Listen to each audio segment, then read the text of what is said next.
Hello, welcome to the Untitled Wrestling Podcast. I am far too ill to think of any smart shit, as I think all three of us are.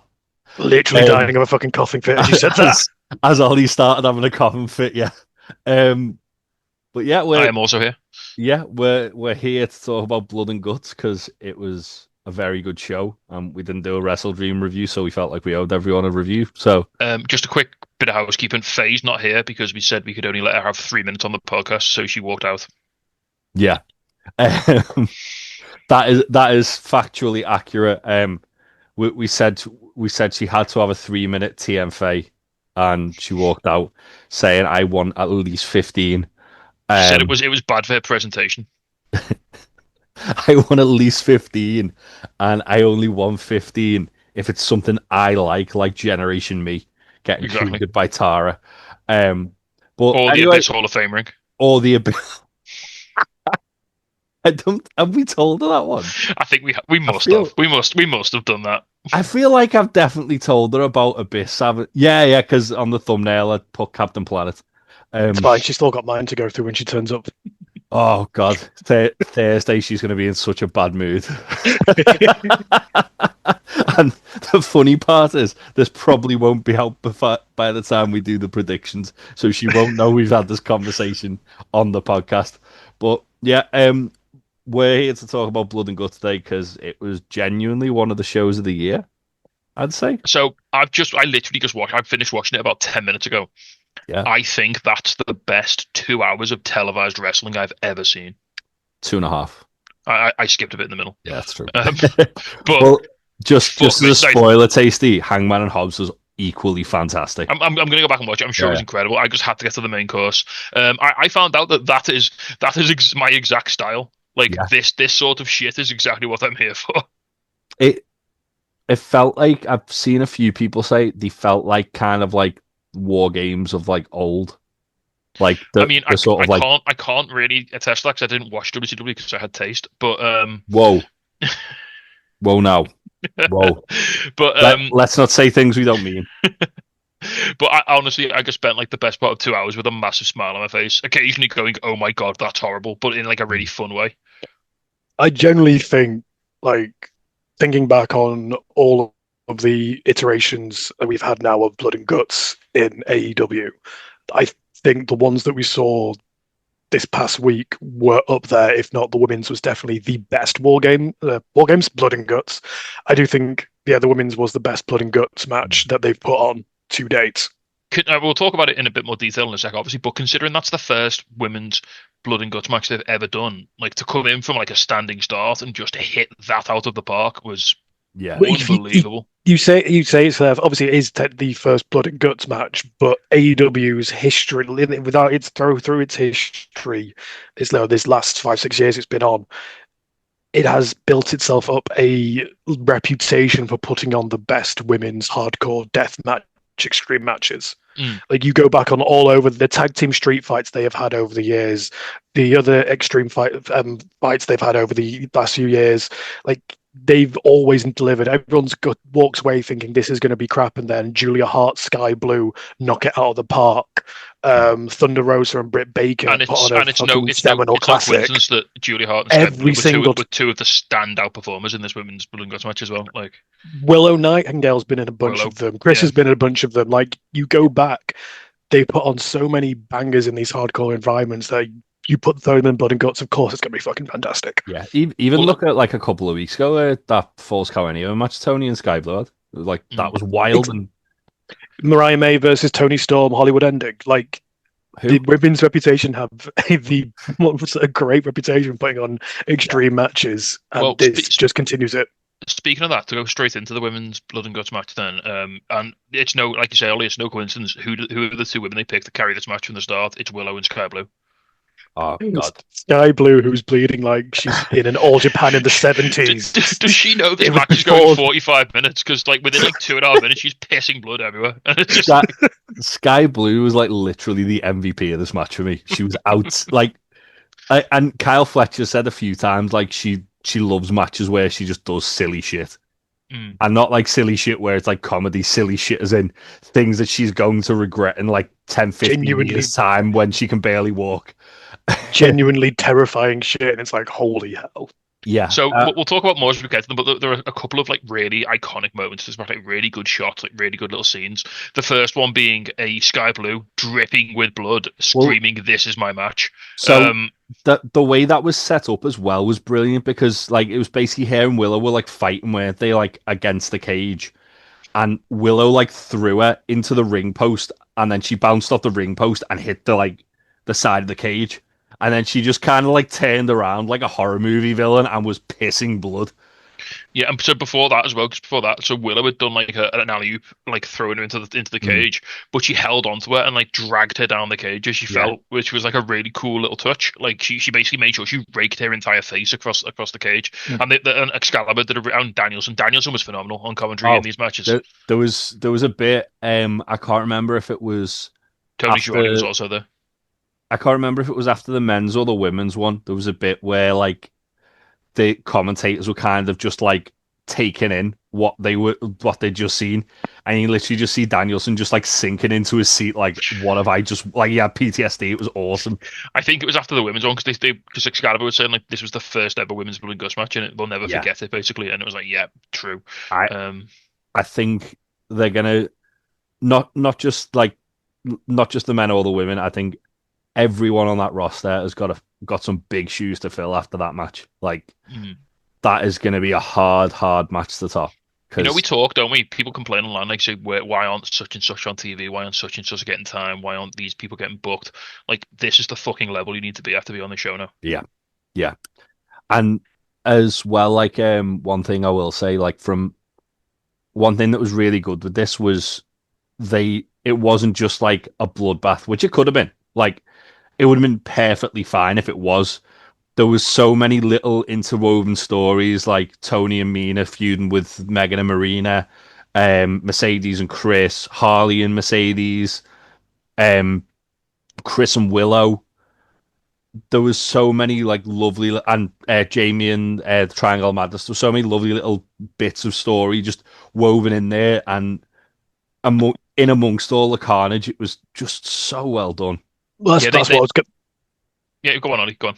I say that's what I wanted to touch upon. Then is like, rather than like the comparison I've got in my mind of the men's versus the women's blood and guts match that we had on show was, whilst the men's was the overarching story of the Death Riders and the fall of John Moxley, the women's blood and guts match was very lots of little stories that overlapped and connected, and they just helped build the story up and progress to the point where it got bloodier and bloodier and bloodier and more intense. Like the fact the first half really of it, the first quarter of it, was you had, obviously, as you said, Willow and Sky started it out, right? So who's the next best person to come out next? Julia Hart to get the 2-on-1. And then obviously Willow's tag partner comes in and builds up the tag feud. So you got Harley and Willow versus Sky Blue and Julia Hart. And then of course that then means Thekla comes out. You've got the whole trio of them out there now, and you slowly start to see the pieces being slotted into place as well, perfectly. The problem with exactly. Thekla. Yeah, it just builds and builds so perfectly throughout that it started on such an amazing, great base between Willow and Sky, and it just ramped and things. Well, I love this match. Absolutely loved it. As you could say it wasn't. You could say it wasn't a surprising entrant, like the way that obviously, like you said, it was the Triangle of Madness came in the first three, and like Willow and then Harley. It wasn't surprising, but sometimes it's better to just do the sensible thing and not just have surprises for surprise's sake. This made sense to have these women come out in this order. Exactly, and like you could almost, if you wanted to like put that kind of like story or like meta reasonings behind it, when it starts with Willow, and of course base is going to start with Willow because she's their base, she's their kind of like strong one, and then of course Sky Blue's going to go out there as the fucking mad woman that she is, and then that, of course, that means Julia's then coming out, so obviously it makes sense that Harley's then going to want to come out, and that means Thekla's going to want to go out to complete the trade, which means Jamie's going to want to be out there because Thekla's out there. So it just like, even if it made sense, like even though it kind of like logically, storyline wise as well, it makes sense why they would go out when they did. The only slight surprise for me was Mercedes wasn't the last one out for the heels, because I think it fitted her character that she'd want to come out at the very end and just be like, do the bare minimum and like. I like the idea though that Mercedes probably would have, but she's not arguing with Marina Shafir. Right. Yeah. There's even there's logic in that. Like Mercedes would have probably tried to pull rank and say that, but then if Marina said no, I'm fucking out last, Mercedes gonna go, yeah, okay. And also, can I just say all the women's gear was absolutely on point for this as well. They all looked incredible. You know what? Props to Marina as well for just coming out in basically her bra for like one of the most violent, bloody matches in like the entirety of wrestling. You know what was really like sad was Penelope Ford had got gear made for that match. Oh, it looks so good as It well. looked awesome, and it was like, oh god, I can't believe she got hurt like literally 2 weeks before the. I am gutted for Julia, for Penelope and Aminata for not getting into this match because again, those have been two vital parts of this feud. But I also appreciate, like, I would say that it's wild to me that Penelope and Aminata weren't involved in this match. However, the story, like the way they ended the match, I'm like, how could you have not had Marina in there? You know, like. Yeah. Well, yeah, because Marina and Mina were added, weren't they? And they ended up being the part of the finish. Yeah, so it's wild then that they considering they're so intrinsically involved in that finish. What was going to be so natural as well? It felt what like would have been the finish otherwise. Finish, doesn't it? It felt like the perfect way to end it. It was so well done. We'll talk about that when we get there. There's a lot to cover before, but yeah, I don't see how they could have done anything else now that I've seen that. I think as well, like there's so much potential from that where, like for someone like a Marina Shafir who is still improving week by week, and she's looking like she's going into a feud with Toni Storm now, who's gonna elevate her to who. And it's not to say Marina's not already on an extremely high level, because let's face it, she's in like the top evil faction in the company. But she's not really been given, other than being Moxley's bodyguard / the person that held the briefcase. Yeah, she's not really ever been involved in many matches until recently, it's felt like. So this is what elevates her from, because she had an amazing blood and guts. Like she had a fucking standout, one of the standout people coming out of this match. If she can then go from this into, as you say, a feud perhaps with Toni Storm, and then from there perhaps goes on to face Stat, and they have a match for the title, like I'd be all up for that. Yeah, she feels like a killer now. It's this, like, I mean, she always has, but especially this match, I believe that she's a threat to anyone with the title now, which is fantastic. Yeah. Her and Megan Bain both kind of feel like that as well. Like they both. Megan Bain looked like an absolute lunatic in this match. Like, when she came in and just cleaned house, like that was.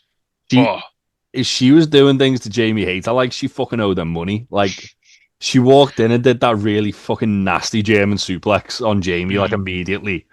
And then there was that bit where Jamie had like the bin lid over her face and she just launched the chair at her. Is that like broke all her teeth as well? It shifted most of Jamie. Well, that and the other thing was when Mercedes threw her out the cage and she just like flew, like she tripped. She like shock mastered out of the cage. Like she just shit on the stairs basically. Oh, yeah. Yeah. Yeah. So speaking of other like really fun moments, I loved so after like there was a bit like I think it was just after everyone had come in and they'd locked the door.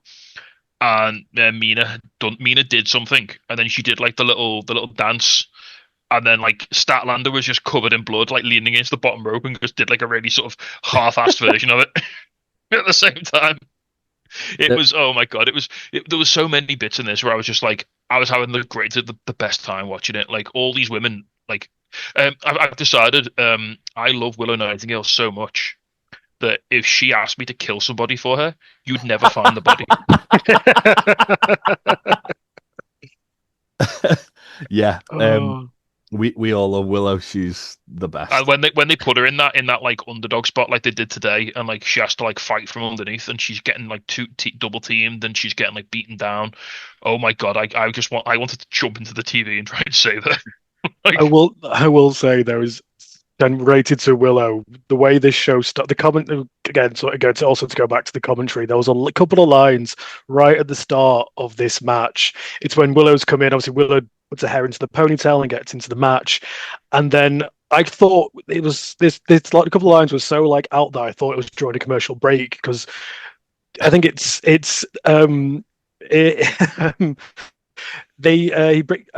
Excalibur brings up when you see a woman pull their hair back in a ponytail, you know it means business.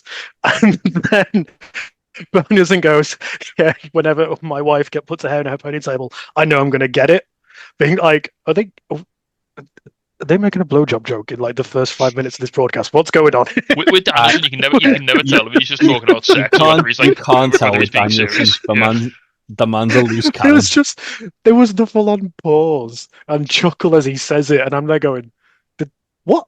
Because Excalibur Where's said Taz? Are we in the break? Are we in the commercial break? Excalibur said something like, "We're all married men. We know what it means when a woman puts her hair up." That's And, it. like, Yeah. I'm like, where's Taz? Are we in the commercial break? What's going on? Does he think he's back on Dark? Like, what's happening here? I've got to say, Danielson and Excalibur together have been an absolute breath of fresh air recently. that week for Halloween where he was dressed as Hechicero as well was just out, and he got a photo shoot of him dressed as Hechicero because he's a fucking little goblin man. I love him. But yeah, one thing as well I wanted to kind of touch on was the bit where Mercedes just brought all her belts in the ring. I love that. I love how she stops before she gets in there. She stops, has a little swig of champagne. Yeah. But and then it's like, right, I'll just bring all the belts in because like we can hit them with all of them because it's illegal. Yeah, well, that's it. Because Stat goes in there with the title on and fights with the title to start things off with, and it looked like she does the moonsault on just a splash onto, I think it was either Megan or Mina, I can't remember, with the title belt on. And it's like, holy shit, that's really cool. Just fight with your title belt's great. Yeah, she jumped off the top. She had like a pool cue. She jumped off the top rope onto Megan with the pool cue. She broke that like she broke it in one as hit. Well. Yeah. But the other thing as well, like, and Danielson did a really good job of kind of like illustrating this on commentary, is Mercedes was so out of her element in this match. Like, she looked disgusted by all the blood in the match. She, like, he even said, like, she's like a tactician. Like, this isn't her, like, world. Like, there's so much chaos. She can't plan anything. She's just kind of like, she's just being dragged into this, like, black hole of chaos in the ring.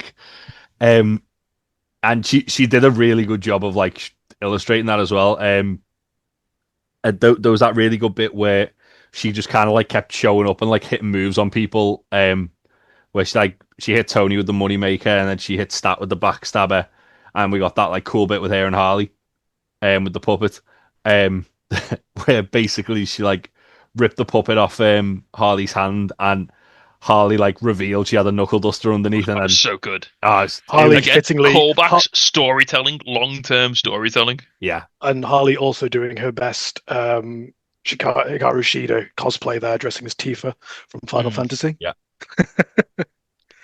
But it was another bit just before that was when Jamie Hayter comes in, which I felt so sorry for, like the cameramen and the front row of the people watching, because obviously Hayter comes in with this bag of this bag between full of tacks, and bounces Sky Blue off the rope. Sky Blue comes into it, gets her in the corner, hits her with the bag of tacks, and the bag just explodes. Yeah. Like I'm not sure if it explodes or it just goes entirely into the fucking front row because it just disappears. You see them just disappear into the camera.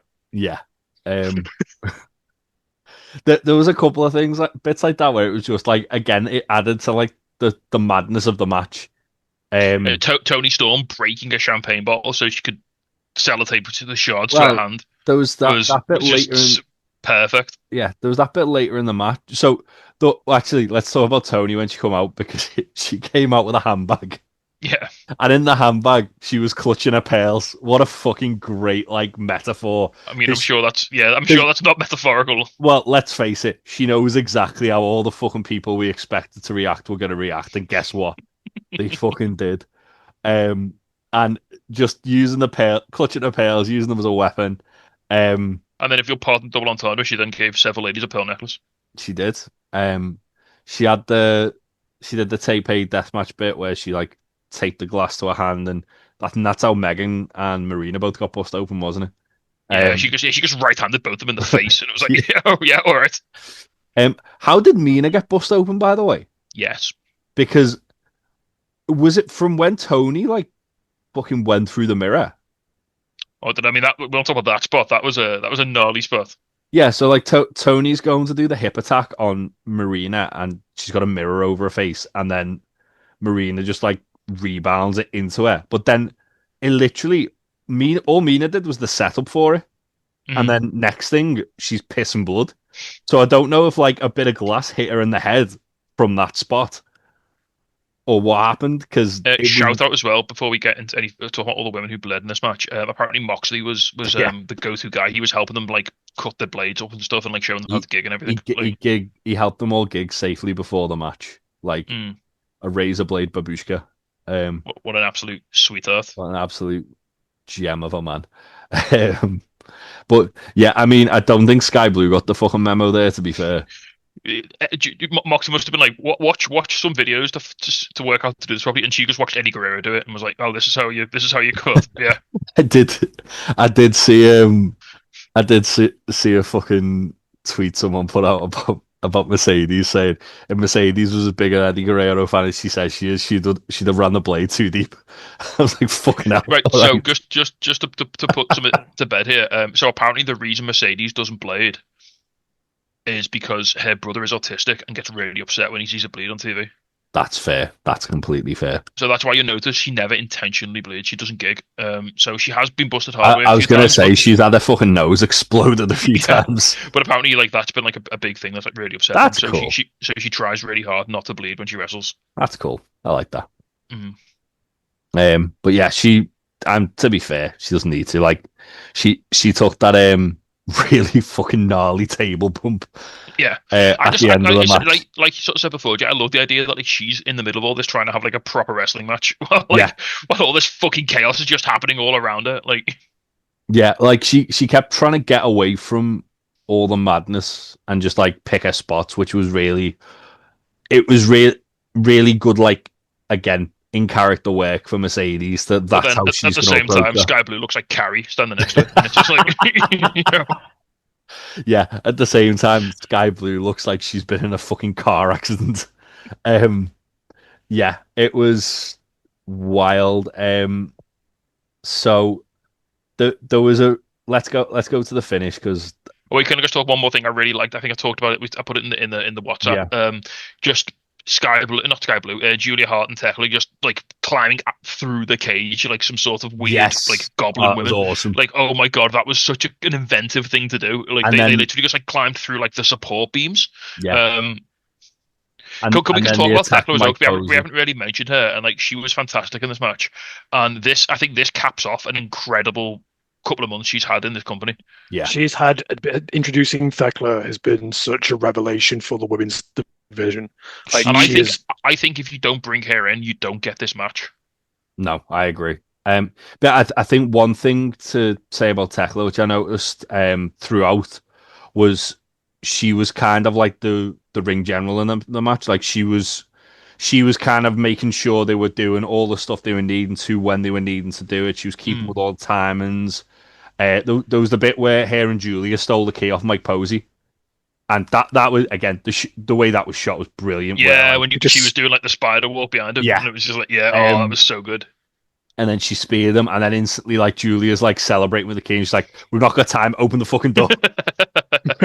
and then, like, you see, Jamie just like literally as Julia's opening the door, Jamie just got yeeted out the fucking cage by Mercedes. But again, like the way Mercedes was throwing them out, like through Jamie, Harley, and Stat out the cage, like. To be fair, Jamie and Stat both ate shit when they fucking came out that cage. But I mean, Stat hit a fucking bed of nails event. Like, Jesus fucking Christ. Oh, the noise, the scream she made when she landed on that bed of nails was sickening. Fucking hell. But I love that that's another like little touching callback. Like, obviously Marina being part of the Death Riders, of course she's going to bring out the fucking bed of nails. Yeah. And like even that bit, like it was like Mercedes was like fully in survivor mode, like she was just throwing them over it, like get away from me.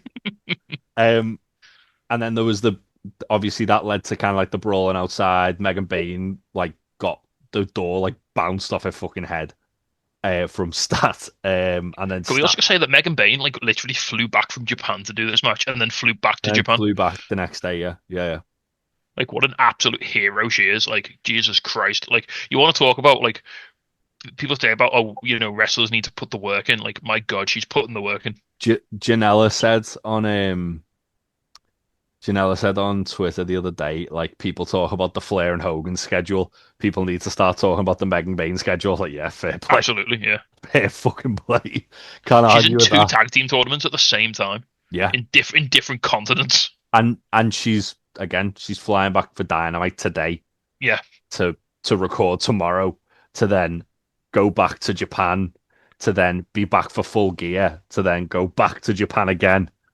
Like, and she's a tall lady. Like being on a plane for a she's long time can't be a comfortable experience for her.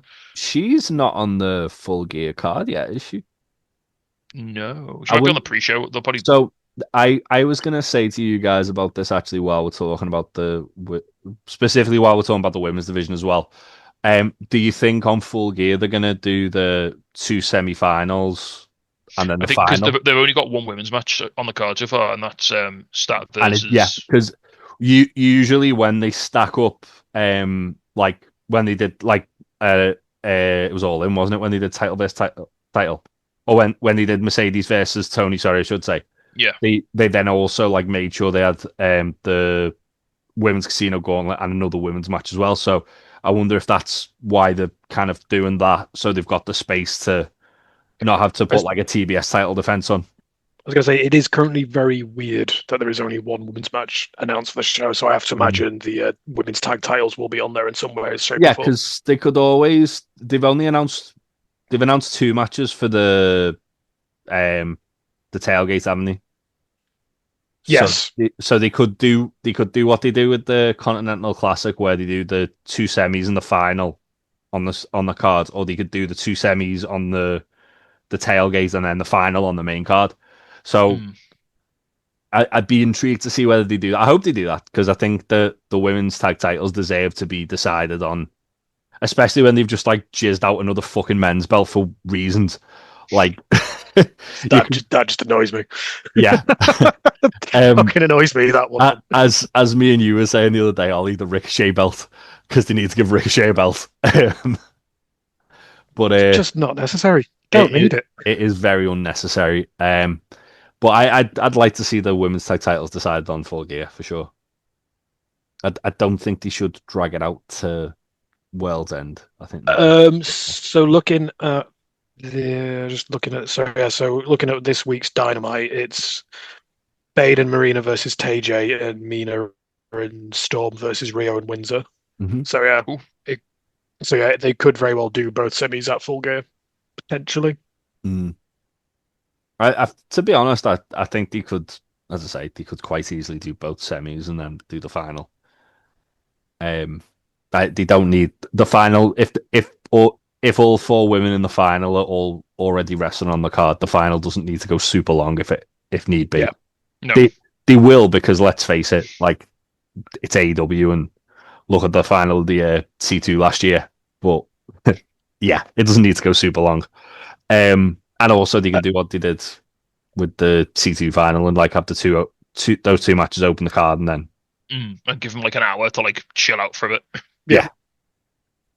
Put the tag titles match on like 3 hours into the card, halfway through the show. Be sad. But yeah, hopefully they do. Especially because the story work they did in this. But yeah, before we get to the finish, is there anything else we want to highlight on from this match, or should we just go straight into the finish? No, I'm good to talk about the finish. I There's- loved this so much. One of the best like finish, and also it's something that we've sort of seen done before, but not as well as this. Because there was like there was the Death Ride, not the Death Ride, the BCC versus the Elite one, where like Utah was refusing to submit as like everyone was like just killing him, and Mox ended up surrendering for Utah. But this was better because they kind of like the heels sort of like isolated everyone, didn't they? Like they took Stat and Mercedes took care of each other. Hater, Harley, and someone else were on the outside. Were they? No, Willow's in the ring, wasn't she? Willow's in the other ring. But Willow was taken out at that point, and then it was just Tony and Maria. Tony and Mina fighting Triangle Madness, Bane and Marina, and basically Mina's got Bane in a figure four with the barbed wire bat wrapped around the knee, which was cool as fuck. Marina gets up, stamps in broken glass, and then stomps on Mina, and then gets her in mother's milk, and all the heels, like all the Triangle Madness, basically holding Tony, who's screaming and crying, and Megan starts picking up belts and just like wailing on Mina till Tony's like surrenders, and they're all like just laughing at her, and then release her, and she like starts kicking Marina. That's what I loved. Is like, so after she like submits, like they let her go, and then she immediately she's furious. She just starts kicking the shit out of Marina. But then Megan and Marina beat the shit out of Tony. Yeah. You can see like she sells it, like she's so disturbed by it, like she's so upset and like so angry at what they were doing to Mina. Her promos as well since this have been, I think she's done 3 or 2. She did one where Mina was getting treatment and she was like stood over her like a dead body in a morgue, like saying they've killed my love. And then there was the one she did on Collision where she was like, "We're going to kill you." I think there was another one she did on social media as well after the fact, and it was just like, but all 3 have just been like outstanding, and while Mina's just been like stood there like silent, just looking sad with a bandage around her head, bless her. But yeah, I think, as I say, the inevitable Tony Storm and Marina Shafir feud is going to be fucking awesome. Yeah, that's going to make Marina more than she already is, and yeah, what a fucking match. Yeah, this absolutely blew me away. Especially because like I was a little not concerned, but like I think it was the last pay-per-view, the one before, there was like a women's hardcore match that kind of didn't really come together. There was that brawl, like the tailgate brawl, wasn't there? Yeah, that felt a bit. It felt a bit sort of messy. Felt. To be fair though, with that, the reason it felt like that was because they were literally like, "You've got 10 minutes, just go wild." And this, I think, because of who was in it, because again, no disrespect to the women who were in that match, because there were some that were in Blood and Guts, but the people who were in that match were replaced by people like Mercedes and Tony and Stat, and people who've got a little bit more like tenure in matches like this. Turns out when you take a load of the best women's wrestlers in the world and put them in a match together, they make a really, really good match happen. Who could possibly have thought that would be the case? Tony Storm's the best storyteller in wrestling, bar none, in my opinion. She's one of the greatest current like characters. Yeah. Like they're. She just knows how to sell everything like it means it. Like she doesn't half-ass anything, does she? She's this sounds like a very, very weird comparison, but in some ways she's very much kind of like the modern day version of the Undertaker, in terms of kind of like that over the top kind of like character persona portrayal, so committed to it. But it's also it's a character, it's a gimmick that if you put it on anybody else, there is no guarantee it does anywhere near as close to what the Undertaker did for. Just look at it. Just look at NXT last week. Like, just in terms of the over-the-top gimmick character and the portrayal and the commitment and everything that she does around it, and like the lore that there is around it now, like it feels like a very much a modern day, vain-ish kind of like character like the Undertaker was for going through the noughties and through the tens. Yeah, like she very, very rarely breaks character. If there's a camera around, she's going to remain like dedicated to the bit. And everything that they do story-wise is just, it's always so involved in what that character is. Yeah. Yes, it's not gothic and spooky and magic, because I don't think that would really work these days. But it's, it's of that same, they're of the same kind of vein and in kind of concept. You know what I mean? Like, yeah, I get what you mean. But it's a similar sort of gimmick, in that without total buy-in from the person doing it, it would just seem absolutely ridiculous. Mm-hmm. But if you like the Undertaker showed, if you commit to it and take it serious, if you treat it with respect and you take it seriously, like Tony does, the crowd buy into it and everyone buys into it, and it comes across really well. I mean, like you can say that about like a lot of gimmicks like that. Like, you've got to, and I say a lot of gimmicks like that, just a lot of gimmicks, full stop. You've got to kind of like fully invest into that, haven't you? Like it's like it's like sort of like a handshake agreement with the crowd and all the fans and the wrestler that we're all in on this joke, and that's, or not so much joke, but we're all in on this bit, and that's why it works. Like the Undertaker, people acted like he was a spooky goth demon man. Tony Storm, people think she's a time traveling fucking Hollywood starlet, and it all works. Like even when you look at to a lesser extent, like the one that comes to mind, Santana Jackson on the Indies. His whole thing is he's just like a Michael Jackson impersonator, but everyone buys into the bit. Or Yoshihiko. Like, it doesn't work unless the fans are kind of like on board with it. So, but then there's also gimmicks which just don't work because the fans don't get it or don't buy into it. So, but the stories aren't like the stories that she has, the storyline she has had in wrestling aren't just her gimmick. no. But the fact that she buys into her character so well, it means that when she's involved in these really heavily investing storylines, like the Mariah May one, it's some of the best storytelling in wrestling. I mean, I was going to say with the Mariah thing, the reveal from when she was like reverted back to past Tony, and people were just thinking, oh, fucking hell, they're just burying the Timeless character. And it turned out it was just a bit that the Timeless character was doing. Brilliant. Like, go back and like what I rewatched that pro. I rewatched a lot of the promos from their feud, especially around the time that Tony Storm did the reveal, and then the couple of promos afterwards. Like, you listen to the crowd, and they are so emotionally invested. The pop that Tony gets when she finally reveals that she's not just, rookie Tony Storm, it's incredible. Like, those are the reactions that I love, and like I love, like it's the moments like that that really get me into wrestling. And Tony Storm's character is that. Like, there is no better right now storytelling wise, I think, than Tony Storm.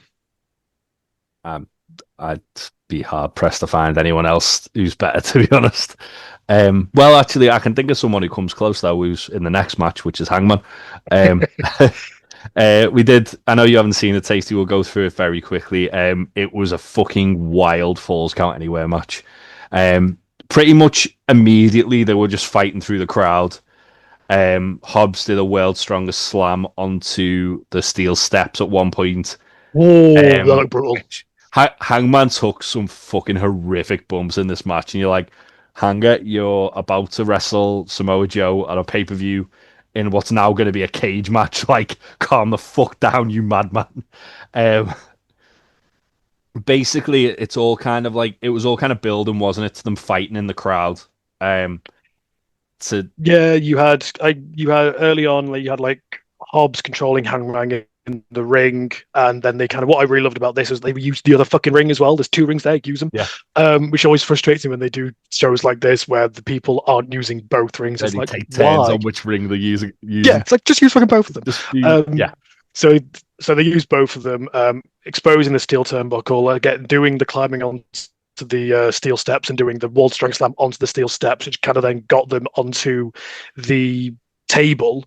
So they start, things to be said about the tables.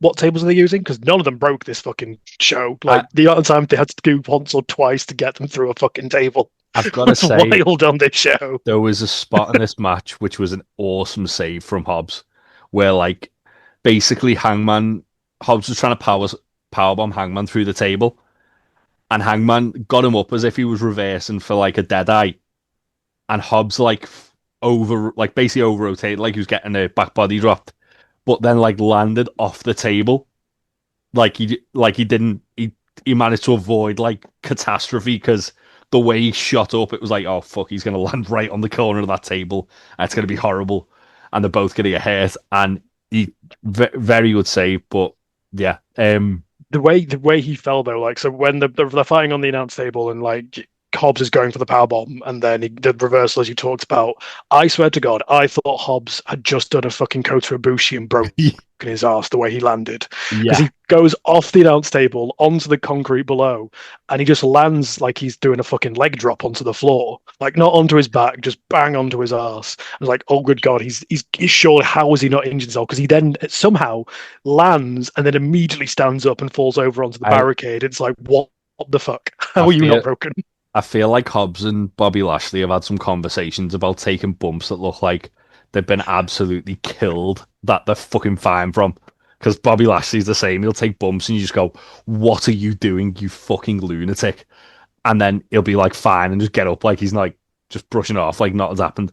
But yeah, this eventually ends up in the bleachers. They're like fighting over like the ledge. Hobbs looks like he's gonna world's strongest slam Hangman off the ledge. Hangman. You've got before this. You've got, as they're brawling into the crowd, you've got that gnarly spine buster onto the table. So they're fighting through. So after the announce table spot, Hangman clothesline Hobbs into the crowd. They're fighting in the crowd, and Hobbs spine busters Hangman through a table. Table fucking explodes, and I swear to God, I've never seen a 2 count almost be a fucking 3 count as close to that one was. Yeah, like, because it was on concrete as well, wasn't it? So it was like, again, Hanger, what are you doing, you fucking madman? Then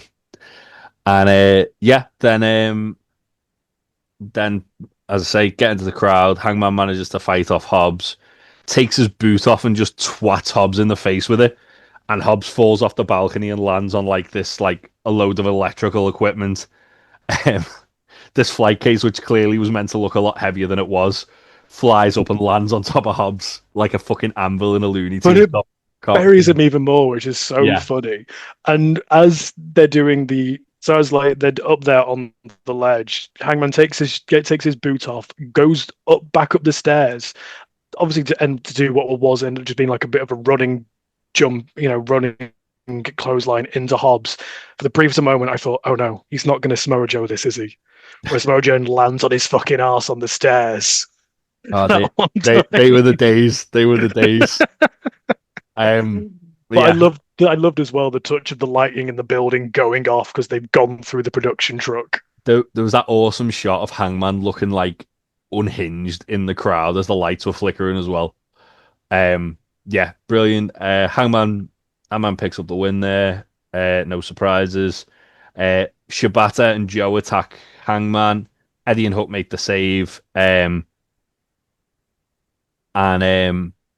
the blood and guts comes down, doesn't it? Like they bring down the cage.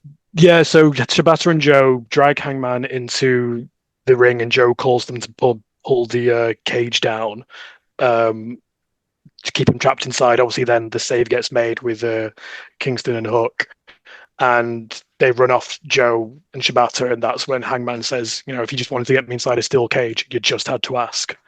Yeah. And we now have a fucking steel cage. That's gonna be great. That's gonna be so good.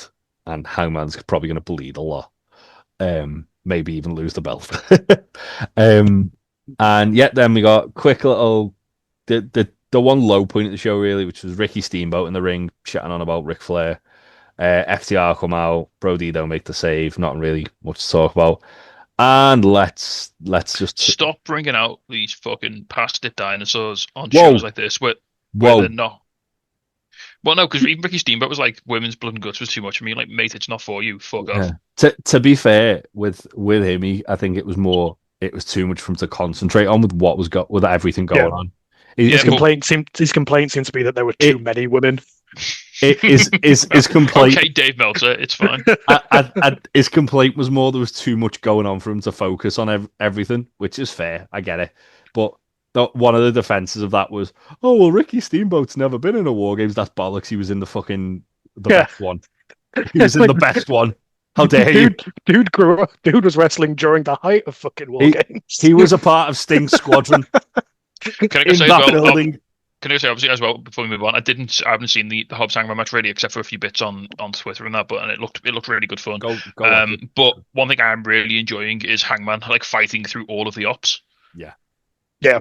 Well, because he's got Shibata next week or this week, hasn't he? Yeah, on Dynamite we've got Shibata versus Hanger, and then he's gonna fight Joe again. Also, Danielson said no one in AEW, no one has beat Joe 2 matches straight. Ooh. So He got MJF on the second go around, didn't he? So he sure did. He sure did. He saved us from that fucking nightmarish hellscape. But yeah. okay, Sarah's not in the country. I can agree with you now. So where is she? It's in Prague. All right, fair enough. All right, well, at least you're safe, mate. But yeah, let's get to the men's blood and guts because fucking hell, this was equally. Yeah. Good. Want to talk about a big surprise? Wheeler Yuta comes out first. I know, right? I was going to say, you and Darby, was it? Yuta and Darby. As Danielson was saying, like that seems like a spot like made for Claudio. Mm. Well, I think that whole thing is what's going to build it. It becomes part of the much larger story of this match. Is again, which ties into the downfall of John Moxley, is that Mox is rattled and isn't making the best tactical decisions. The guy that's meant to be this calculated, badass, will take you down, knows, he's a tactician, he's a general. Mm. The whole story of this match, and Danielson brings up on commentary, is he made the wrong calls at the wrong times. Yeah. Starting off with Yuta and Garcia as the first two. I was going to say a lot of the order of the Death Riders coming out felt odd. I think it feels odd, but also ties in again to what I was just saying, because when Mox makes his way out, eventually he doesn't come out last, he comes out fourth, because as Danielson puts it, he wants to be, the heels finally have control, so that's when he wants to go in. He's not waiting until the end. He wants to jump in on them, which again is the wrong decision to do, but that's further into the match. Yeah. So we had obviously the faces had the advantage here, and that's going to play into something that happens a little later on. Which I say a little later on. It's next, isn't it? No, he's the third one out. He's dead. Yeah. It was meant to be the third one out, because it was so it starts off with Yuta it starts off with Yuta and Darby, and then it's Cassidy that comes out. Yeah, and also Yuta pretty much bleeding immediately. Yep. Yes. Well, Orange comes out, he breaks up his sunglasses, and he stabs Yuta in the head repeatedly, and that was brutal. Pouring blood. But yeah, then we got Garcia out. Garcia and Death Riders just isn't doing it for me. I'm sorry, guys, he just isn't doing it for me. He's got mad little bro energy. I like it. I think that's kind of the point. He's trying a bit too hard to prove himself. Like, it's going to wrap in, because did you see the Daddy Magic thing that came out the other day? Oh, that promo was ace. That promo was so good. Daddy Magic's going to take him to church. Daddy Magic's going to do the mother of all blade jobs when he fucking. He's going to run the blade so bad that it's going to make this guy look like a nosebleed. Yeah. Because did you see the fucking brawl they had as well? Like, they were not holding back. Jesus wept. Like they've clearly had like a conversation, and Garcia's just gone, "Can I hit you as hard as I can?" And Daddy Magic's like, "You fucking better, or I'm gonna fucking kill you." Name a more iconic duo: Daddy Magic and cutting promos whilst covered in pissing blood. Yeah, his best work is when he's just drenched in his own blood. There was that bit where like he ran it on that promo though, not to get too sidetracked, where he ran his hand through his hair and slapped it on the wall, and there's like this greasy handprint on the wall. And someone commented on the video saying, some say that greasy handprint's on that wall to this day. Like fucking brilliant. But yeah, back to the match. Yeah, Garcia and Yuta basically double team Orange and Darby for a bit. Briscoe's due to come out, but he's been attacked. It's never explicitly revealed, is it, who's attacked him? And it's heavily implied that it's the Don Callis family, because they sort of had an agreement. They made a proposition to Mox, didn't they, that they'd like sort it out for him. But then on Collision following this, which is interesting, is Kyle Fletcher's like, I had nothing to do with that. But yeah, but that's So, not, dude. The Don Callis so family's like 20 people at this oh point. no, I know. So it's like again, it's interesting that Kyle Fletcher's like adamant he had nothing to do with it But he couldn't be because lying because he's a dickhead. So no, you know. Kyle Fletcher would have fucking bragged about taking him out of that match. He would have rubbed his fucking nose in it like a dog in shit. I really loved how they sold this though. Like Roddy was like, "Right, don't worry about it. I'll sort this out." And Yeah, like he just like goes, and they hit his music, which is like, I was like, "Oh, they're not going to play his music," but no, they give us a little bit of yeah. empathic, which always makes me happy. Always happy about that. Yeah, and But then Roddy. but then he comes in and it's like, "Oh, is he going to be like? Is he going to be like not quite in the game?" No, he goes to fucking town. Like, Roddy fucking backbreakered everybody. Like, and then man, I'm so happy Roddy's having this run now. You know, he's showing out so hard. Like he beat Moxley the other day. You know, he's really being booked well. well, we were saying a while ago, weren't we? Any other generation, Roderick Strong would be probably regarded as the best wrestler in the world. Yeah, But he just happened to come along like alongside guys like Danielson and Joe and Omega he and just had the rotten Okada. luck to exist at the same time as like Yeah, Okada, Omega, Joe, Danielson, Will Ospreay. You know, he just existed in this like shark tank of amazing wrestlers. Where like if yeah. you're talking back to like he was talking back to like the early 2000s, he'd have been like Oh the man, guy. he would have been like, yeah, he would have. He's He awesome. would have ruled the ruthless aggression era with an iron fist. He sure would. Nah, he wouldn't have. Vince would have given him a stuttering gimmick and made him feel like a fucking joke. Um, anyway, next, Claudio come in and him and Roddy just go to fucking town on each other, don't they? Claudio's doing the purity seals again. I'm Yeah. scared. Well, actually, sorry, Claudio come in like pretty much as Roddy's entering, didn't he? Yeah, so because Like, it took Roddy so long to because it like, took Roddy like 4 because minutes to get in. well, because they had like the bit where Briscoe didn't come out and they had to Yeah. find out what happened to him backstage. And Roddy had to make his way to the ring. Like he only got like 90 seconds of like Yeah. in ring time before the next guy came in. And he as the countdown starts, he just legs it out and starts grabbing a chair and running back in like as quick as he can. He was just throwing shit into the ring, and then Claudio comes in with purity seals, and everything's fine. Don't worry about it. I'm sure it's absolutely fine. And there was that really cool spot where Claudio did the swing on Darby while Orange was trying to choke him out, and it Yeah. just didn't work. And then Kyle comes out next. Really good, like sort of like not really like a hot tag, but like a bit of a host spot, and then Mox come out. Man, you want to talk about guys who are having a good time? Kyle man. O'Reilly is having a hell of a time in AW right now. I said to you the other day, Ollie, I think that they're heating Kyle O'Reilly up for a huge C2. I don't think he's going to win it, but I think he's going to get into the semis for sure. I'd put money on him getting into the semis at this point, the way they're heating him up. I said this to you, and I'll probably go into more detail, obviously, when we do the predictions. But yeah, I think I can see Kyle having, as you said, like see him going after or winning one of like the secondary titles, like either the TNT or the unified title in the not too distant future, and I'd be very happy with that. Yeah, I think he's definitely going to be beating Mox a Full Gear. I think they've done enough build up that it makes more sense. It makes more sense than anything for Kyle to just get a clean as a fucking whistle win over Mox in a singles match. After like all the sort of like dusty finishes he's had.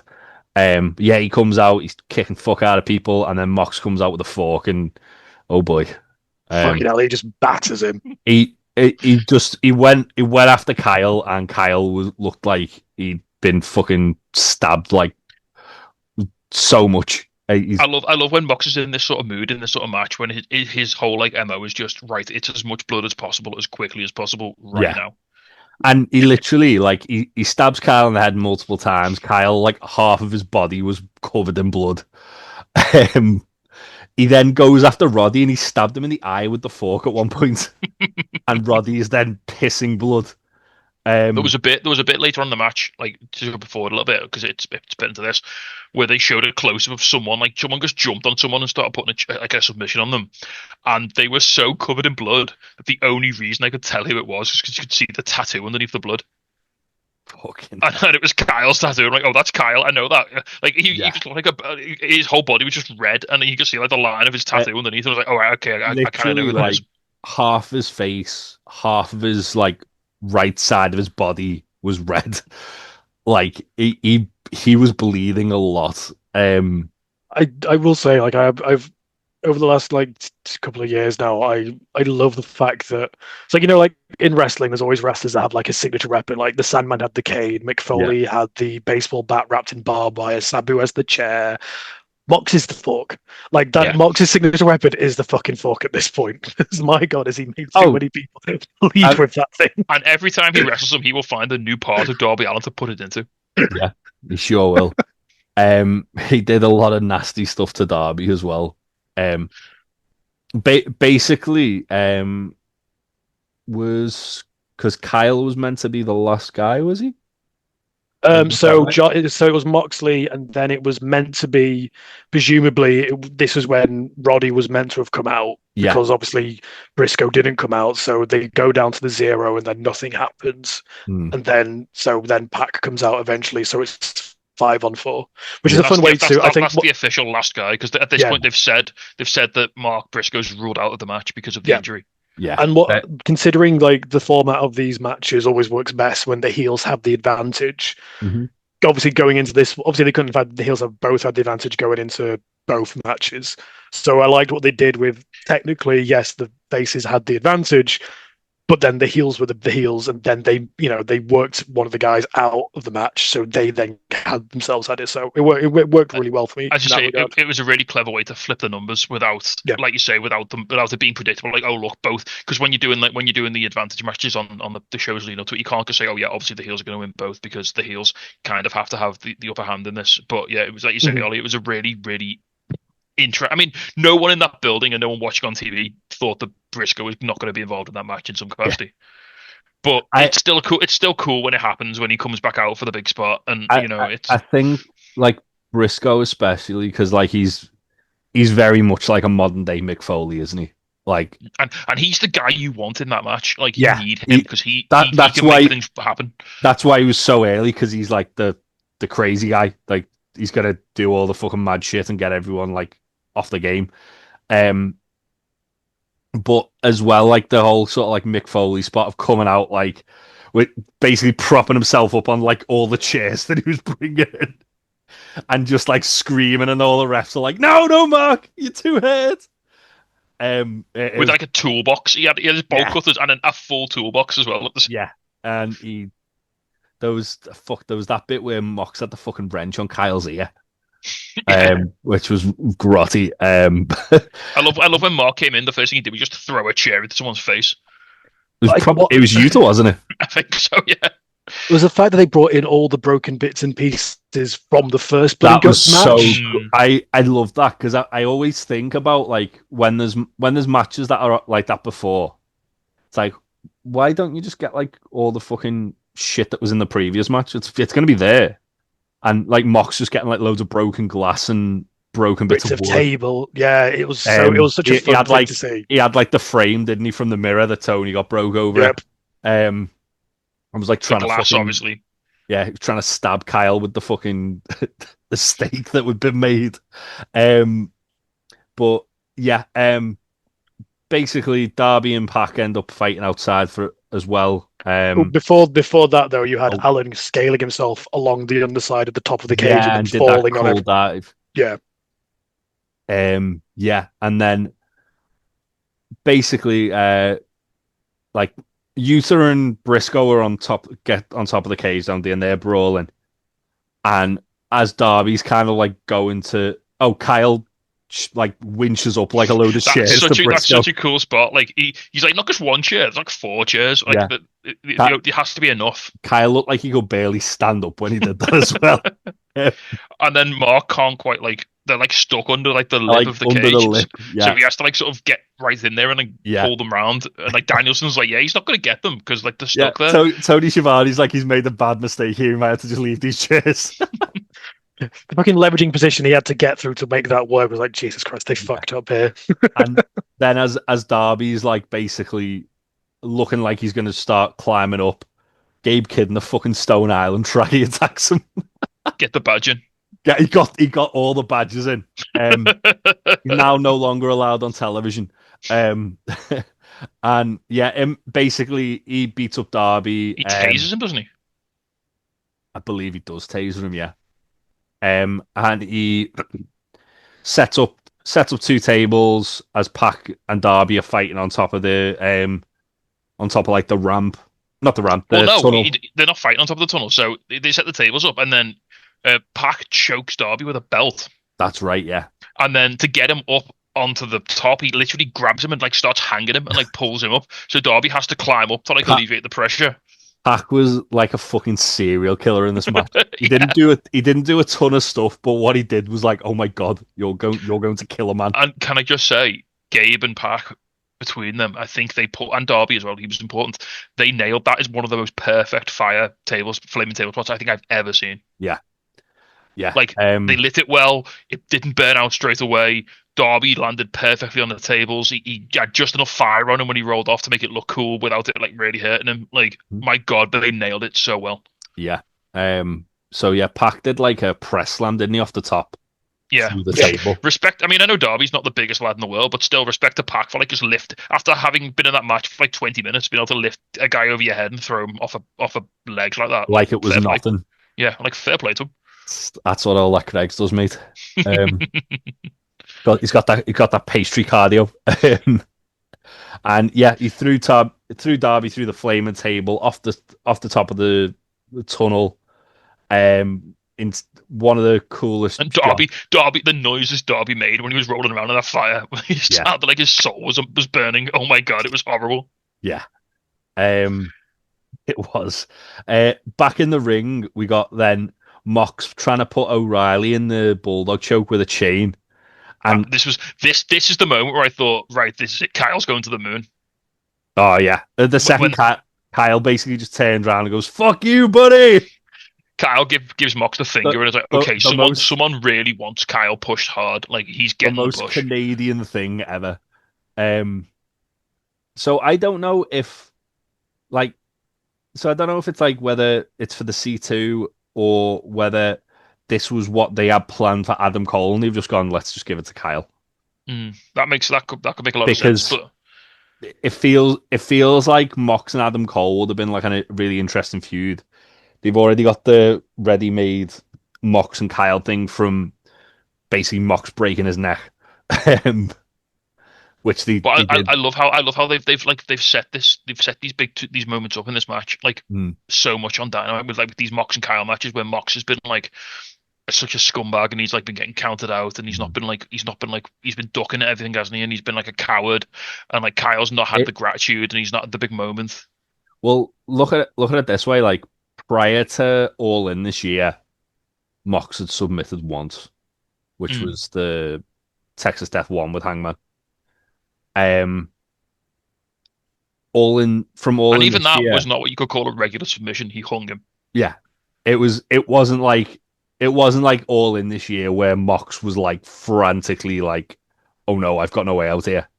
And it's like that's kind of damaged the psyche. And then obviously you had Darby do the Scorpion Deathlock and you had to tap to that, and then in this was the third time, but the build to it's been brilliant. Where every time Mox has been in any kind of like position where he thinks, "Shit, I'm gonna have to tap here," he's got himself counted out or DQ'd. He's basically tried. It's great that he's not just scared of like submitting, but he's scared of being in the situation where he might have to submit. Yeah. It's like knowing someone like Kyle who's got this submission style, he's scared of being in that position where he could be put in that situation. It's like his confidence has been knocked that much that he doesn't know how to respond when he's put in that situation anymore. Even though like Danielson was saying in Blackpool Combat Club, we trained how to get out of all these and prevent this shit from happening. Like he knows Mox has lost. Yeah, but Mox has lost his way. Like that's the whole point. That's what I mean. Like he knows what to do, but he's got this mental block where it's like I can't do it. Yeah, because he's turned his back. He's turned his back on all these principles and all of this training that he's had and all of these like lessons that he learned. Like he's given up on all of them because the Death Riders is like and this again. Look, it's difficult because we're back to the age old thing about wrestling. Can you book something intentionally badly so that what follows it is better? Is that a So legitimate way to book something? I And like when Mox was having all these shit, remember when we were saying, "Oh, Mox is a shit house. He doesn't win properly. He's doing this. He's taking shortcuts. Why are the Death Riders beating everybody up?" Because the whole story has been Mox has been cutting corners yeah all the time, and I he's always been looking for the easy way out. And now he can't hang anymore. yeah I think the beauty of the Death Riders thing. I remember when it was happening, and every time there was someone who seemed like a viable champion, it was like, all right, Swerve's got to beat him. All right, such and such has got to be the one to beat him. All right, it's probably going to be Cope, isn't it? Um, when it finally got to Hangman, it was like it it felt earned. Like it didn't feel like oh yeah, they're just putting it on because the storyline isn't working. It felt Because yeah, like it's not like, oh, we've got to get the belt off Mox, yeah, so just whoever happens to be on this match is going to get it. it felt like, and I remember us talking about it. Like we when it started, I remember us saying like it's probably going to go to All In. So whoever he faces at All In is going to be the one to win. But I feel like that this whole story arc has been fantastic. Like, and it's why like sometimes you do have to be patient, because I wasn't feeling Death Riders at the start of the year. I know you weren't, Ben. I know we were both by April. We were like, for fuck's sake, is this still going on? We were adamant that if Swerve didn't win, it was like the death of You AEW. you Like, you fucking said if Swerve didn't win, you'd start covering TNA instead. Look how that's turned out. look, we've all said things we regret. Okay, Look how that's turned out. I hear fucking Mike Santana didn't show to a meet and greet or some shit. But like we've got to the point now where Mox's undoing and downfall it's like subscription television at this point. and the seeds have been there the whole time, and Oh man, everyone's been too busy screaming because they have. And look, you're entitled to enjoy wrestling, and I'm not saying that, you should watch something you don't like, but wrestling fans get so hung up on like their own very specific fantasy of what they want to happen that if they don't get it, sometimes they get really, really upset. yeah, And sometimes you've got to accept, right, maybe that's not what I would want to happen, but I want to see where it goes. Like, if you watch a TV show, you can't just turn it off if the main character does something you don't like. You've got to see where it goes. You've got to let it play out. And I think sometimes we don't extend that courtesy to wrestling because it has a weird relationship with people. Like, people treat it differently yeah. for some reason. I think where part of that comes from stems from you kind of go back to a lot of the hot shotting of the Attitude Era. That probably didn't help things. You then go through. Everyone had to live through the fucking the mid tens of WWE. Like that whole fucking shit show. Did not do wonders for anyone who follows wrestling when the only viable, the only main option is sucking so much shit that it's obviously spurned a bunch of us to go try and find alternatives. Ollie, please don't bring up Jinder Mahal winning the world title tasty for an hour. I mean, there was a legitimate like 6-year period where your choice of champion was Cena or Orton, and that's it. So I think there's a lot, probably a lot of it from our generation of fans probably stems from a lot of that because all we had was trying to fancy book ourselves into a better situation because the main shit was the drizzling shits. I mean, look at Triple H's Reign of Terror and Jarrett's Reign of Terror as well. But then I think what you've also got is just nerd fandoms in general these days are a lot more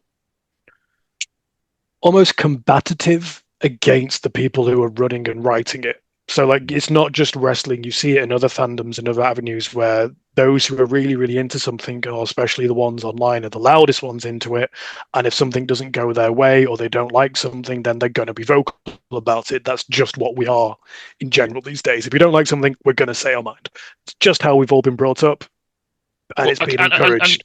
And you make a good point there, Ollie. Like it is like obviously we're the most online of the online. We're literally sat here online talking about wrestling on a podcast. But it is the people who are online who complain the loudest. Like because I think there was a thing that came out. Like although like the wrestling nerddom complained so heavily about Moxie's title reign, but it did numbers. Like it drew people.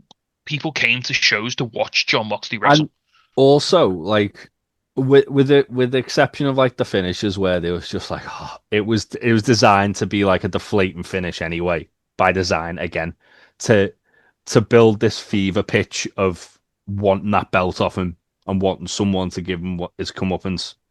But that's why it did good numbers because people wanted to see John Moxley get what he deserved.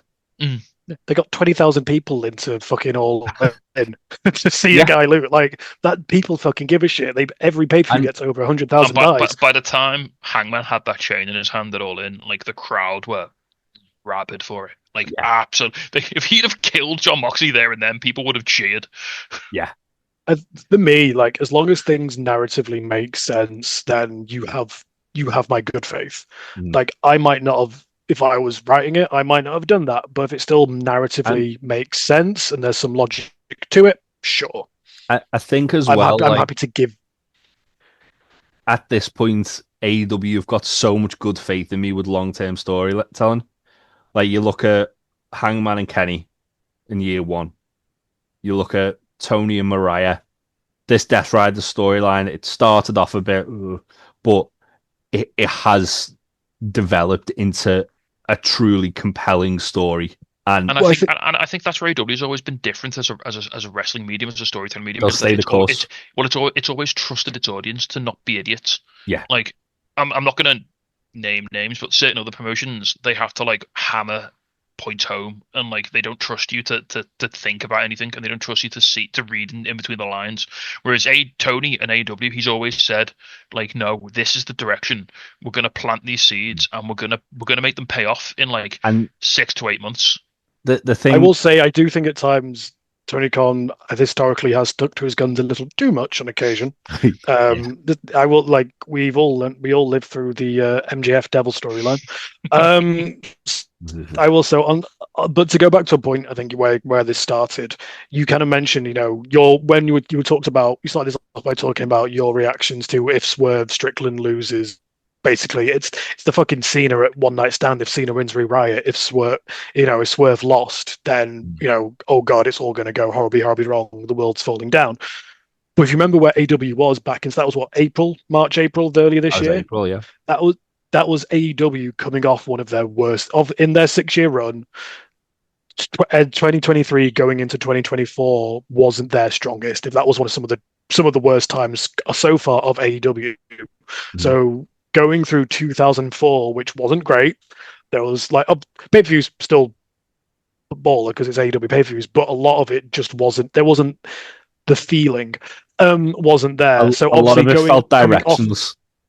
So coming off of 2024, going into early 2025, there wasn't that faith, as it were, to be like, oh no, where's this going to go? So when a Death Rider storyline's going on with Mox in charge with this title, and it's feeling a bit, and people aren't winning, and you've gone through the Edge and Cope thing, so the Cope and Mox thing, and it's just there just wasn't that momentum when it got to Swerve versus Mox and Swerve loses. I think a lot of people went, oh fuck, they've fucked this, not knowing that obviously in the background Hangman would have been slowly building himself up to get there.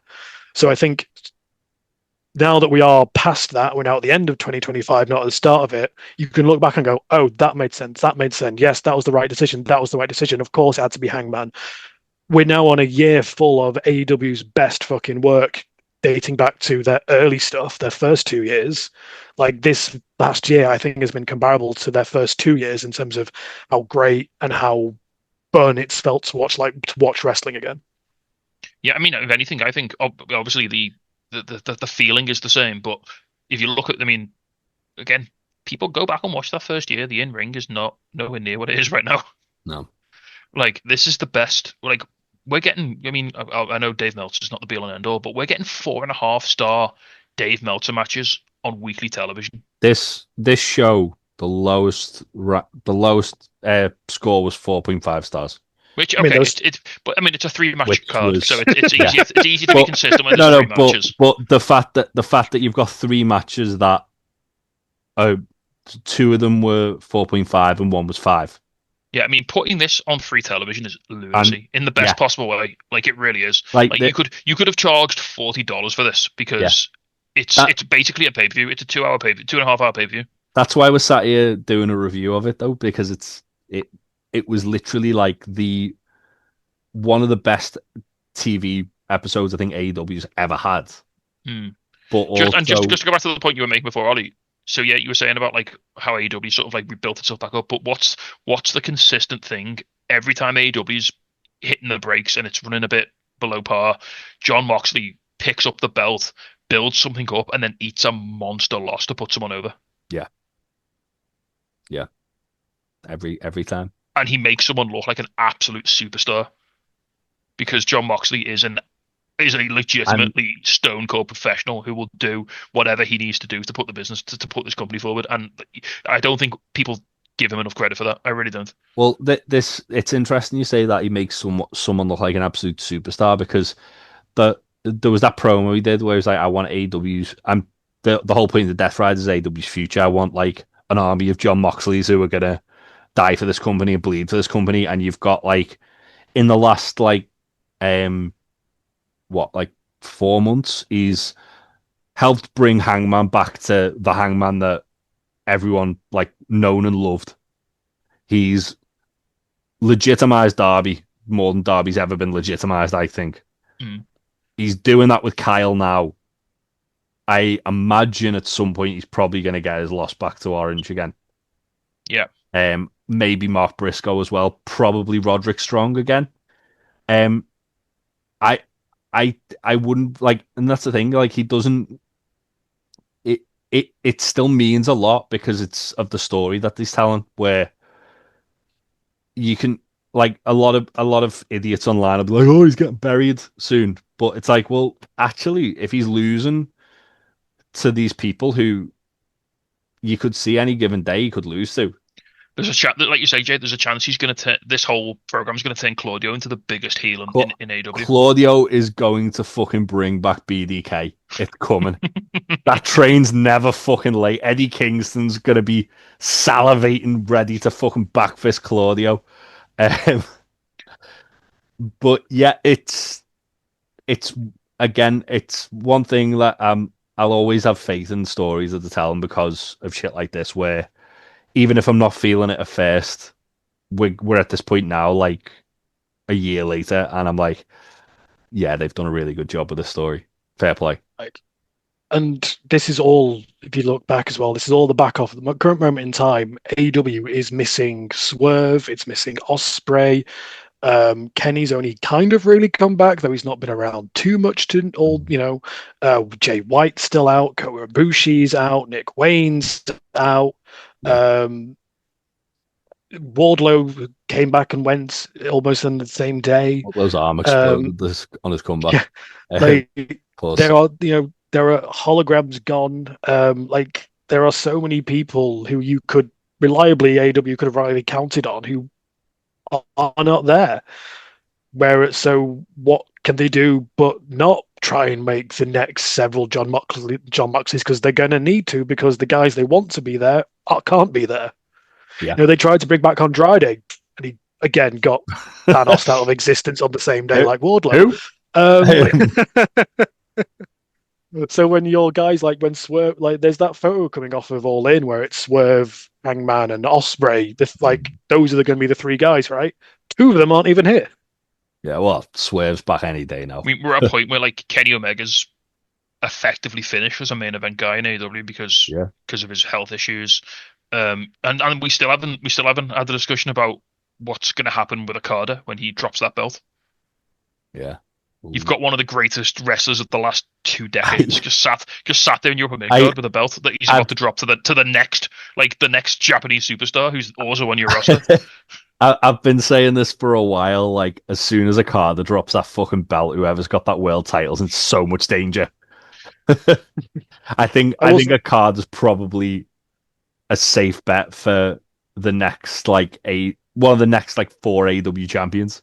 Yeah, you put that belt on him at some point because it's the Danielson thing. You just want that lineage. You want the belt to be associated with a card. Yeah, especially if Osprey's injured. Like I think Osprey would have been the logical person to put the belt on at some point, and then Kyle Fletcher dethroned him.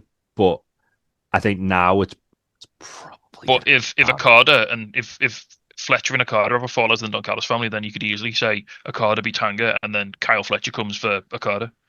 Kyle Fletcher's in a weird place at the moment where he could very easily like turn babyface and it wouldn't feel out of place. Yeah, because he's one of those guys who's just such a good wrestler that people will just cheer him. Yeah. He's on the verge of doing what Takeshita is currently doing. Like people want to cheer Takeshita at this point. People want him to be the because he's just so good. People have wanted him versus Carter for so long that people are willing and wanting to babyface this guy right now. They want to cheer him and see him beat up Okada. Like that's just I'm one of those people. A question I did want to bring up for you guys. How do you think this is? What do you think the next step of the Death Rider storyline is? Because it feels like we are coming up to the end of this act of it, which for me very much feels like Jon Moxley's getting the boot at some point soon. It's Claudio ousts Moxley in a horrendous in a horrendous backstabbing that we all see coming. Well, that was going to be my thing. Who do you think is going to be if the Death Riders if it does end with Mox being booted and Death Riders do continue? How do you see that going forward, or do you see them all just? Oh, Claudio's the guy. Like Claudio just becomes the Claudio. Yeah, Claudio. I see. It could be Claudio. It could be Pac. Nah, I think it's because Claudio's number two. He's the one who's got to strike the final blow. He's the one who has to be the one to take Mox out. The only reason why I say it could be Pac is because if you look back at like when they formed, it was Pac forcing his way into that trio with Claudio and Yuta that basically like started the ball rolling on that. I think it's going to be something's going to happen. Something's going to happen to Gabe Kidd. He's going to get taken out somehow because Gabe Kidd's Moxley's guy. Don't forget. So you've got to get him out the way first. Like weaken Moxley's position, sideline Gabe Kidd. He's because he can just go back to New Japan and do something. Like he can just get written off AEW by going back to New Japan and like someone can beat him up backstage or something. Like and everyone will just assume it's Mark Briscoe or someone, but it'll probably be Claudio.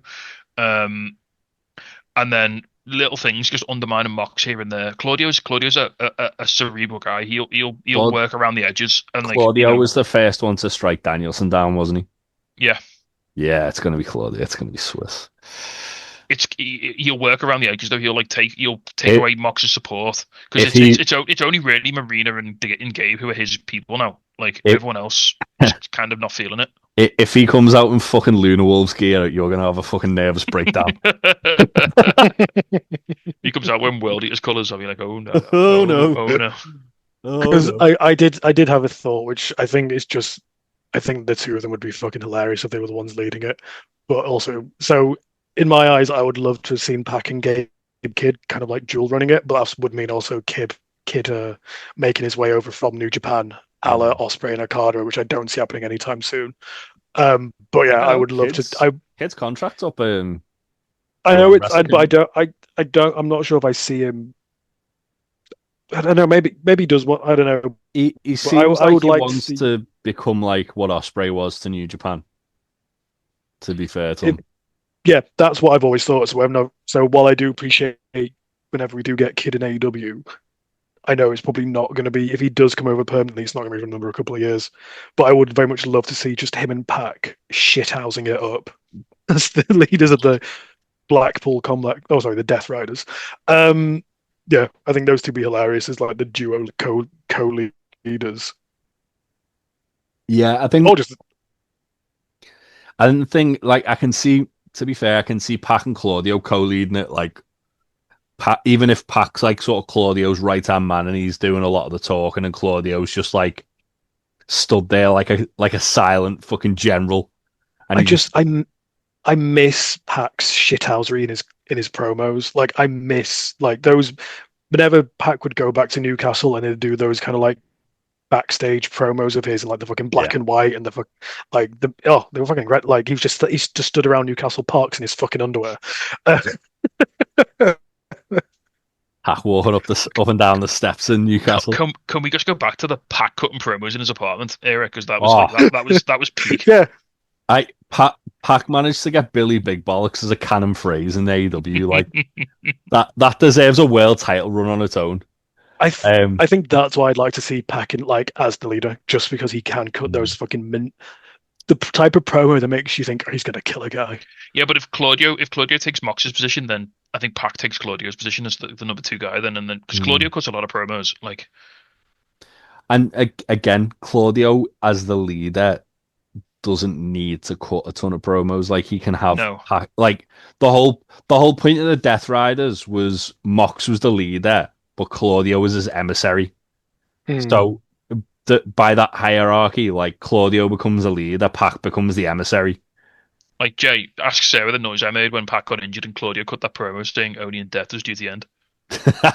I went weak at the knees when he said that. I'm telling you, he's gonna come out in fucking Black Legion gear, and you're gonna like have a fucking nervous breakdown. You're gonna see like on Discord, like I'm typing for like 20 minutes. I think Claudio's making a play to get cast as Horus in the fucking Warhammer TV show at this point. Like I think that's literally what he's up to. Before we went on this mad tangent, did we talk about the finish of this match? We haven't got to the finish yet. We started talking about the Death Riders and fucking Warhammer and Claudio killing a man. So the finish is basic. It's still like from where we were up to. It was Mox with the Bulldog choke and Orange making the save from Claudio. I love that as well because like Claudio's about to like murder Kyle and Orange just rolls in and you think it's going to be like, we've seen it so many times where Orange just like puts his body on the line, doesn't he? Like he's got nothing. He just rolls in and gets in the way and gets murdered. And you think that's going to happen, but then he gets up and he hits him, and then Roddy comes out of absolutely fucking nowhere and hits that knee. Yeah. Well, there was the other bit as well where Mox and Claudio stapled Orange's hands into his pocket. That was so cool. Which was sadistic as fuck. Yeah. And yeah, Orange done some fucking gnarly things in this match, to be fair to him. At that point, that's the point where he rips his hands out of his pockets, and doesn't he? And like, and then immediately Superman punched Mox and like knocked him through the ropes, which kind of started leading to his downfall. We also got Mark hitting one of the most horrific J drillers I think I've ever seen him hit on Utah on top of the cage. Yeah, then he puts Pac through a table with a fisherman suplex off the steps. He did, yeah. And then all the tables decided not to break. Yeah, Roddy was throwing people into tables. Well, to be fair though, that played such a cool part into the finish because Mox was in the ankle lock and he starts breaking out and reversing it into a bulldog choke, and Roddy had thrown Claudio into a table and he just kind of bounced off it, and then as Kyle got Mox into the ankle lock and grapevines the leg, Claudio rises up like the fucking Terminator, and Orange and Roddy just double spear him through the table. That was such an incredible shot as well. I feel like that was completely on the fly because the table didn't break. But it looked so cool. Yeah, and then Mox again, he's doing the whole the same sell he did when he was getting choked in. Well, I think I love about this Mox bit as well. He gets put in the submission and then he immediately jumps on the ropes and grabs the ropes. Yeah. And then after like a second, he realizes that that's not a rope break. And then Kyle drags him through the broken glass as well. Yeah. Puts him in the ankle lock. Again, Mox's facial expressions, like the panic and like the sheer fear and the cowardice, like written all over. It's just, he sells it so beautifully. Yeah. And eventually taps out and yeah. In the broken glass as well. In the broken glass. And I think Kyle O'Reilly's pretty much a made man after this finish. Oh, God, yeah. Like, the whole time, like in the build-up, I was thinking it can't be Darby because Darby's already got his win. He doesn't have anything to prove against Mox. To be honest, for like weeks, I was thinking maybe it's Roddy. Maybe Roddy's the guy who kind of wins it for them. And then as soon as they started doing the stuff with Kyle, I was like, it's got to be Kyle. It has to be Kyle. It has to be Kyle making Mox tap at this point. It has to be. And I'm glad they went with it because it was such a cool ending. It was such a great moment. Like you say, like I loved the ending of the women's one. Like that was like from a story, like from a pure storytelling point of view, that was fantastic. But just for what this did for Kyle, it was such an amazing way to end it. Yeah, I think the beauty of both matches was it made stars in both. In the women's one, I think it elevated people like Sky, like Megan Bain, Marina. Oh God, who's the other? Tekla and Julia as well got a bit of like bit of elevation.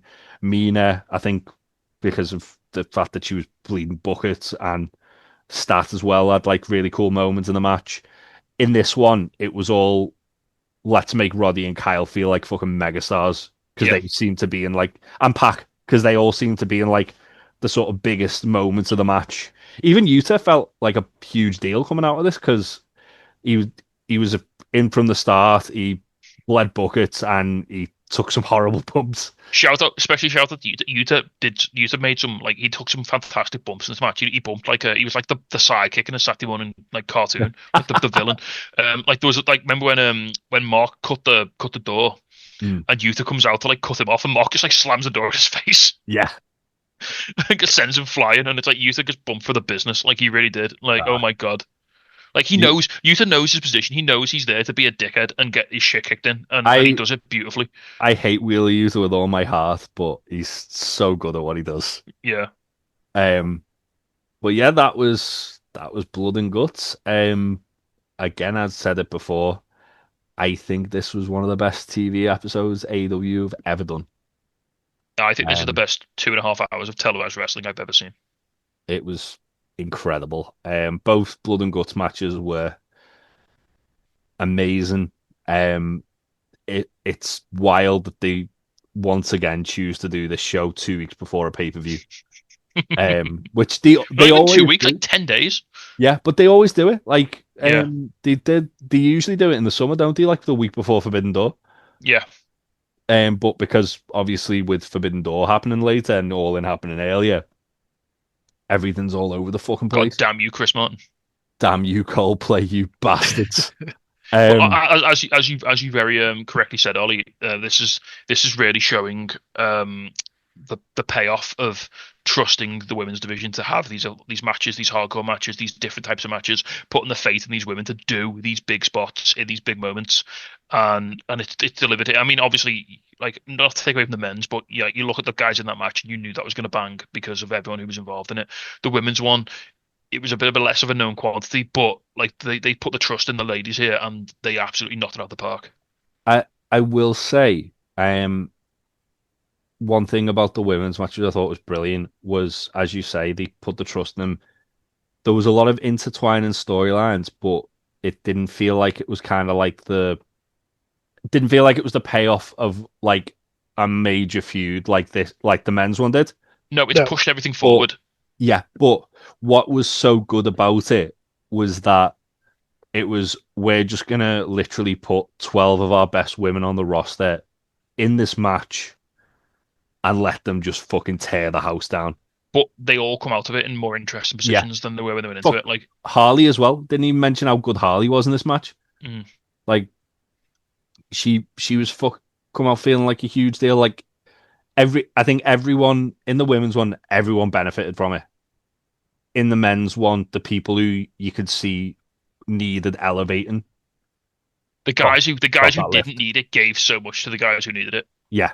Like Claudio doesn't in this instance need it. He feels like a made man, but then guys like Roddy, Kyle, and Pac all felt like bigger deals. Yuta felt like a bigger deal. Darby's the dude. He doesn't need anything, and he lets Pac annihilate him. Yeah. like absolutely kill him. To make Pac look like an absolute murderer, which is fantastic. Moxley like sells Kyle like he's the most dangerous man in the world. Yeah. It's fantastic stuff. It really is. It's just it's brilliant. I mean, we said this last year about Blood and Guts that it's going to take some topping next year.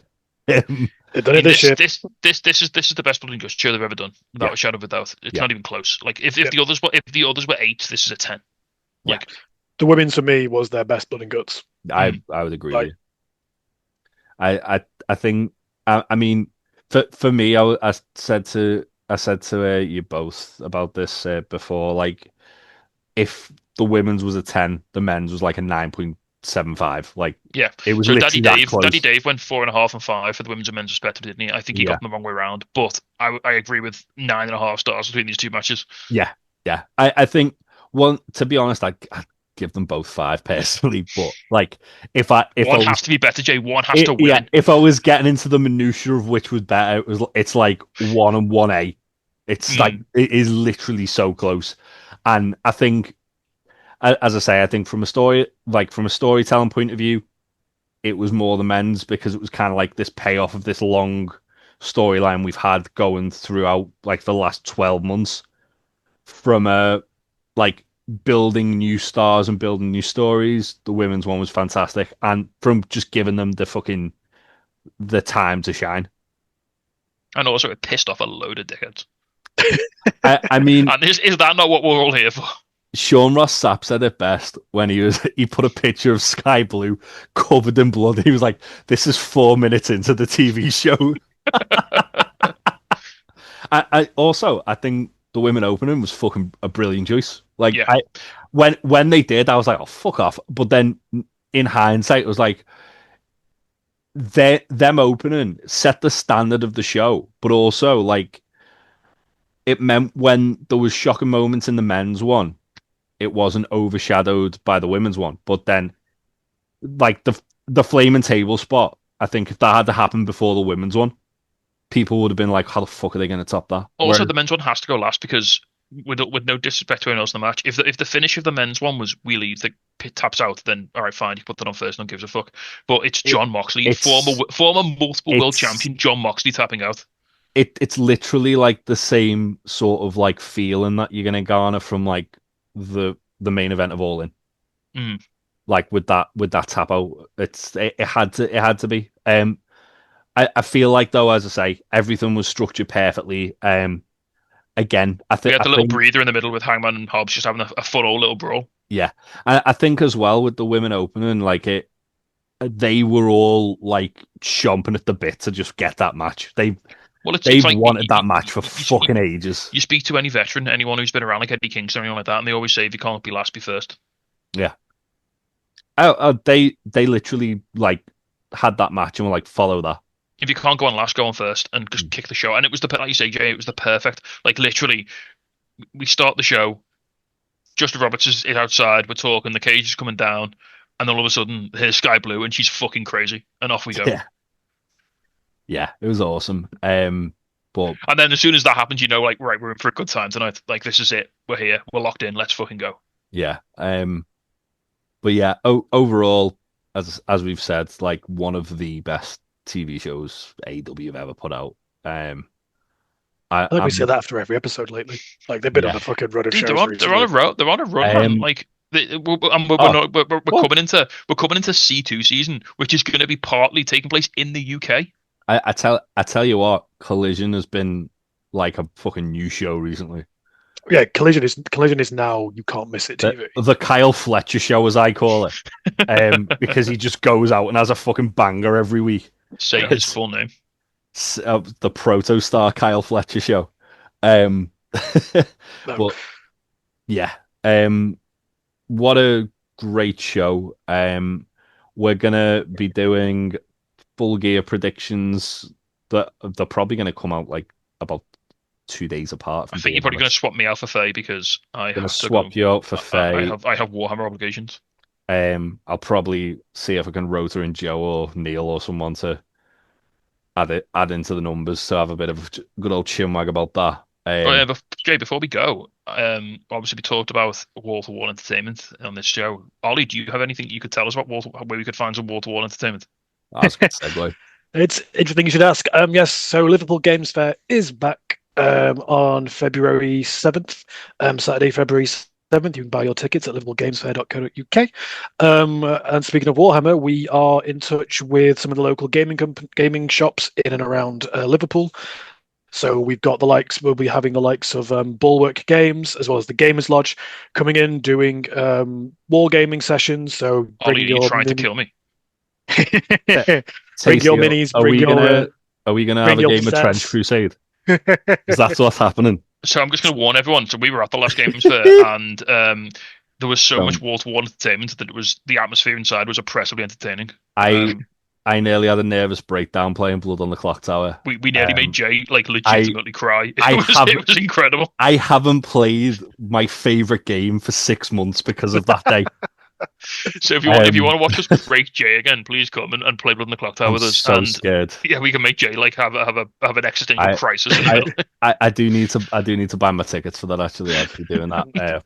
next week when we get paid. So yeah, Liverpool Games Fair. We've got the Gamers Lodge and Bulwark Games coming in to run kind of the wargaming part. I think it's even the Gamers Lodge said they're going to be doing like a how to paint your first ever mini session as well. I think that's on the cards as well as like for those who want to get into the hobby. I'm like, oh my god, like me for one, it's been fucking years and years and years since ever since I've collected Warhammer and minis and stuff, and even I'm like, I don't paint these things anymore because I've just slowly started getting into painting minis again. So they'll be coming in doing demonstrations and events for that. Obviously, Dice and Pins are back with the board games library after successfully helping out the last one. We're having more games of Blood on the Clock Tower. We're running more organized sessions of party games, other games. There's RPGs as well. We're getting in touch with a couple of the local RPG groups around here, so there'll be more tabletop RPGs to jump in on. We have Nerd Mentality back. Joe Mayo and Mary Martin, the amazing comedians, who some of you may know if you follow any of the Blood on the Clock Tower NRB scene. They're kind of starting to get involved in that scene, which is really cool to see. Joe Mary back. They were excellent on the Celebrity Blood on the Clock Tower game last time as well. They were MVPs. We're still yet to announce or finalize our big main headlining act, so keep up on our socials for that one because it will be coming soon once we've got it sorted out. Liverpool Games Fair, it's an amazing space and community to play games in a very safe, friendly, and career accepting environment. And it's just the best time. Liverpool Games Fair, GAYMES. Saturday, February 7th is the next one, and tickets are on sale currently. Again, Ollie, I can't believe you've refused to move it closer to my flat. I feel great. Having said that, if I looked out my window now, I can see the venue. It's that close, which I love because that's it's so not only is it next to my flat, top tip for anyone who's attending, it's also next to the bakery. So if you go in there, say that people get all the bagels. It's an early start. It starts like 10 a.m. Yeah. 10 a.m. till 10 p.m. this time, yes. So till 10 p.m., 12 whole hours. 12 hours of gaming. 12 hours of gaming. So you're going to need sustenance. Get yourself to the bakery. Get yourself a fat, bloated bagel and a lovely coffee before you get there. Support a local independent business. Get yourself around to the Blackie. Get in and play some games. Yep. So we are also going to be having a bit of a gamers market as well. So we're in touch with a couple of local traders who are getting involved, selling their merch, selling their stuff. If you are a local trader independent trader in around Liverpool area, you can also get in contact to come and join along as well, sell your shit. And also last time we ran it, we did have a discount on I forget the local restaurant that we did it with, Bunderbust, wasn't it? Bunderbust. Yeah, we had a discount. We get a discount at Bunderbust last time. Yeah, your ticket got your discount at Bunderbust. So we're looking at selling similar stuff like that as well, and getting some more food venues available in the area to provide food as well. So yes, keep on top of things at liverpoolgamesfair.co.uk and Liverpool Games Fair on all our socials for all the latest as we update you in the run up to February. Yeah, you can join our little gambling ring of skull that we had last time as well. That got real aggy really fast. Like me and you literally didn't play because of the last time we played Skull, where it was like the Cold War, and it was just if we play Skull with each other, we're gonna have a fist fight. we literally nearly ruined Troy's 40th birthday by playing Skull. And just having like this really tense game of Skull in the middle of this fucking birthday party, and everyone like looking at us like, what are they doing? Don't worry about it. Leave them to it. They'll figure it out. But yeah, do support that. We'll be there. Also, Bear Mode Season 2 is coming very soon. We recorded the first episode, didn't we? Or the second episode, technically. Last night, at time recording, we're going to be probably recording a few more in the coming weeks and then getting out around Christmas, I imagine. I don't quote. Yeah, so Season 2 is an especially great one because Jay doesn't know what's coming and he's going to have a horrible time and it's going to be fantastic to listen to. I had a lovely time on the first episode, which means I'm going to probably have a fucking dreadful time going forward, which is like Blood on the Clock Tower games sometimes as well for me. But yeah, do support all that. We'll be back with Full Gear predictions, which will be out the same week as this. Thanks for watching, and we will see you on the next one. Goodbye. Bye. Bye.